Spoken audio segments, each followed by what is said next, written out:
اللہ نے تمہارے لیے بہت کچھ سنبھال رکھا ہے اور تمہیں وہ سب حاصل کرنے کے لیے اس پر بھروسہ رکھنا ہوگا، اور یقین رکھو معجزے صبر کرنے والوں کے لیے ہیں۔ دنیا میں ایسا کچھ بھی نہیں جس پر تمہارے رب کا اختیار نہ ہو۔ وہ تمہاری دعاؤں کو نصیب سے ہارنے نہیں دے گا۔ وہ تم سے کچھ چیزوں کو اس لیے دور کرتا ہے تاکہ تم اس کے پاس رہ سکو۔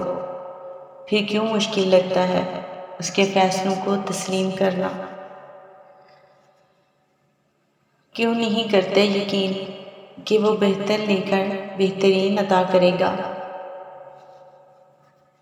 وہ جو ماں سے زیادہ محبت کرتا ہے، اس نے آزمائش میں ڈالتے ہوئے کچھ تو سوچا ہوگا، اور صبر کرنے والوں کو اللہ بہت خاص رکھتا ہے۔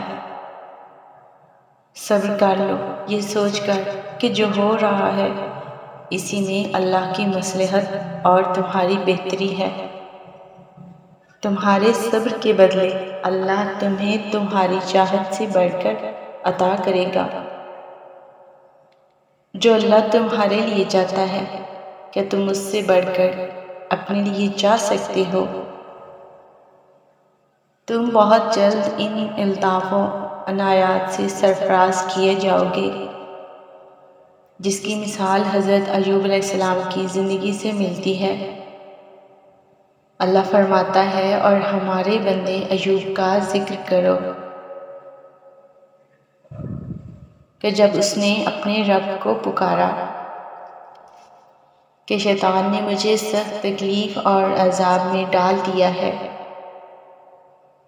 تو ہم نے اسے حکم دیا کہ اپنا پاؤں زمین پر مار، اور یہ ہے ٹھنڈا پانی، اور ہم نے اسے اس کے اہل و عیال واپس دیے۔ تو اگر تم بھی اپنی خزاں بھری زندگی میں بہار لانا چاہتے ہو نا، تو اس کی عطاؤں اور محبت پر شک کیے بغیر اپنے حصے کا کام جاری رکھو، اور اپنے یقین اور توکل کی ڈور کو تھامے رکھو۔ ان آزمائشوں کے بعد تمہاری دعاؤں کو پورا ہونا ہے۔ معجزے دعاؤں سے ہیں، اور تہجد کی دعائیں سب سے لاڈلی ہوتی ہیں۔ کیا پتہ تمہارا ادھورا قصہ کسی دن مکمل کہانی میں تبدیل ہو جائے، اور کیا پتہ تمہارا کل آج سے زیادہ خوبصورت ہو جائے۔ اس لیے یقین رکھو اللہ ادھورے قصے مکمل کرنے پر قادر ہے۔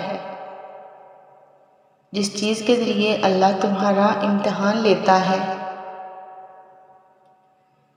اختتام میں وہ اسی چیز کو بہتر بنا کر تمہارے لیے صلہ لکھ دیتا ہے۔ ہو سکتا ہے کہ تمہاری زندگی کا ایک خالی صفحہ اللہ تمہاری چاہت سے بھرنا چاہتا ہو۔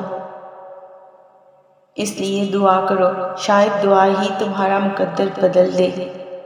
جس نے دو جہانوں کے معاملات سنبھال رکھے ہیں نا، وہ رب تمہیں بھی سنبھال لے گا۔ اللہ کچھ چیزیں تمہاری دسترس سے اس لیے بھی نکال دیتا ہے تاکہ تم اس کے در پر آؤ اور اسی سے مدد مانگو،